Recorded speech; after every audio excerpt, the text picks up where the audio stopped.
Hello friends, hope you are doing great. Today we are going to see the basic introduction of SAP MM module. Now moving to the first slide, why ERP?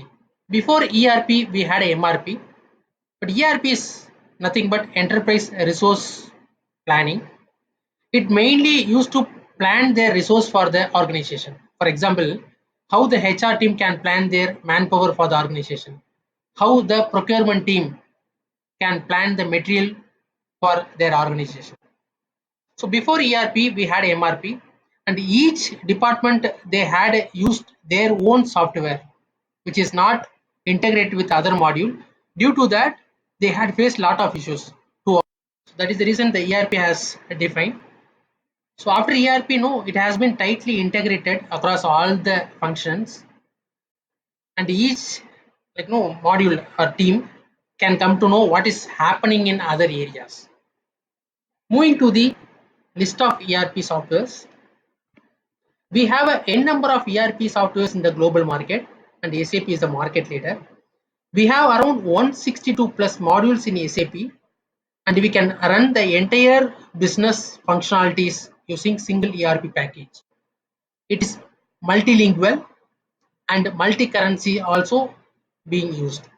For example, PeopleSoft and Ramco systems also a ERP software, but it can be used only for the HR related and payroll related activities.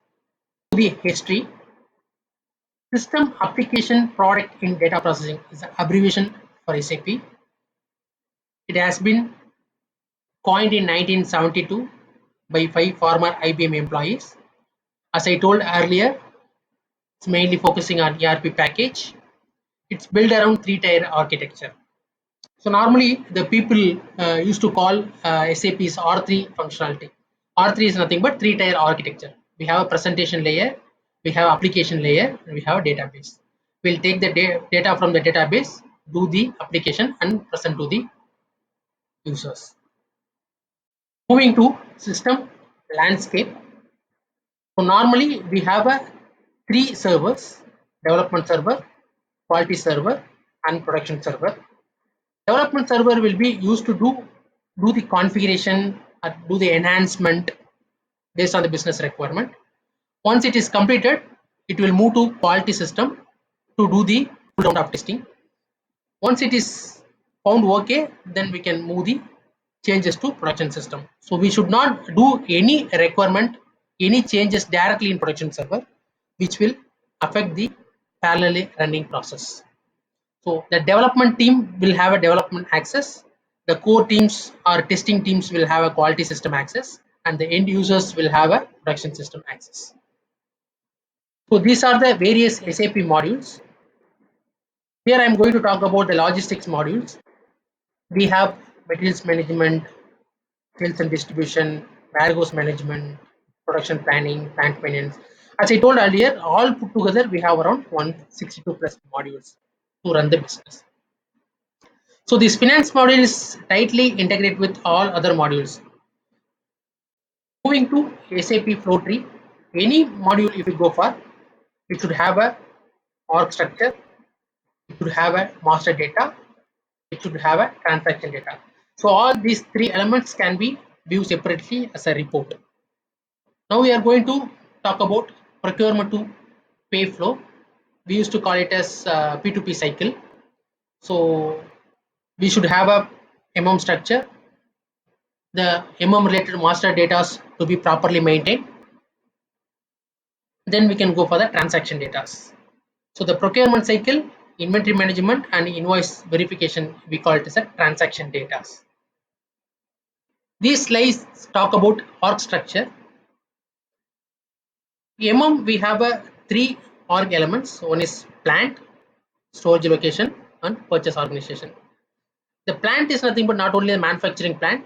It could be a warehouse, it could be a distribution center, it could be a sales office, it could be a brand stores or company showrooms, whatever it is.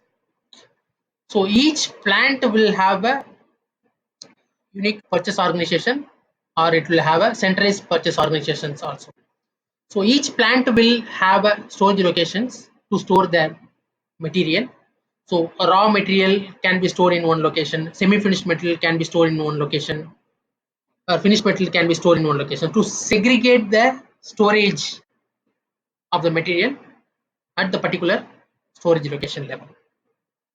We have a centralized purchase organization combination also. So you see here, like all 4 plants are mapped with one purchase organization, whereas here one plant mapped with one purchase organization.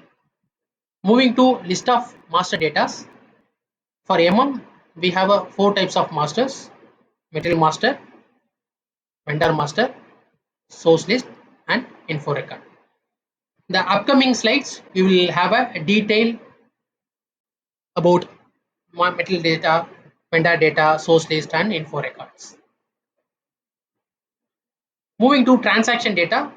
So this procurement cycle, inventory management, and invoice verification, these are the transaction data we are using in module.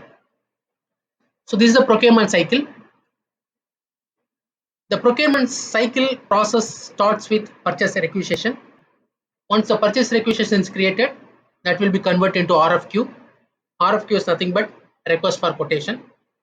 Once the RFQ is created, it will be converted to quotation. It will sent across multiple vendors to get their quote. Based on their quote, will go for a purchase order and or scheduling agreement. These are the inventory management transactions. Under inventory management, we have a goods receipt process, we have a goods issue process, transfer posting between one plant to another plant or one location to another location transfer process, stock type transfer process, reservation, rejection, physical inventory, and vendor returns.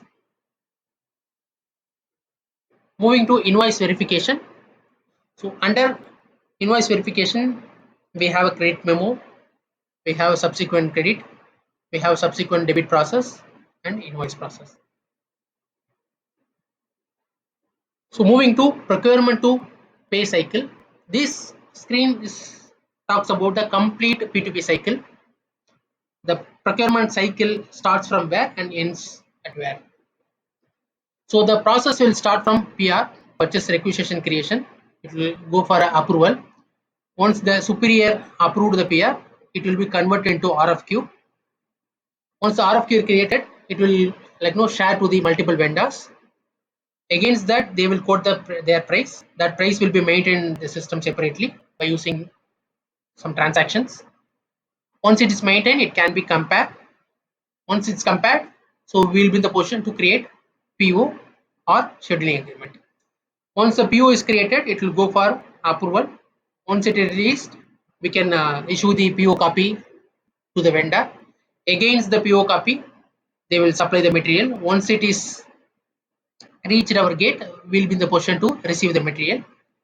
So once we receive, we do the goods receipt process in the system. If we enable the quality inspection process, the quality team will do the quality inspection. Based on the test result, the material will accept or reject. If it is accepted, it will move. It will be treated as an unrestricted stock. It can be used for production or selling some other purpose. If it is not accepted, if it is failed during the rejection, quality inspection, it can be returned to vendor. So whatever we have received, so for that we need to initiate the payment to vendor. That will happen through invoice receipt process. This is a brief overview about the structure. We'll see it in the next video. Thank you.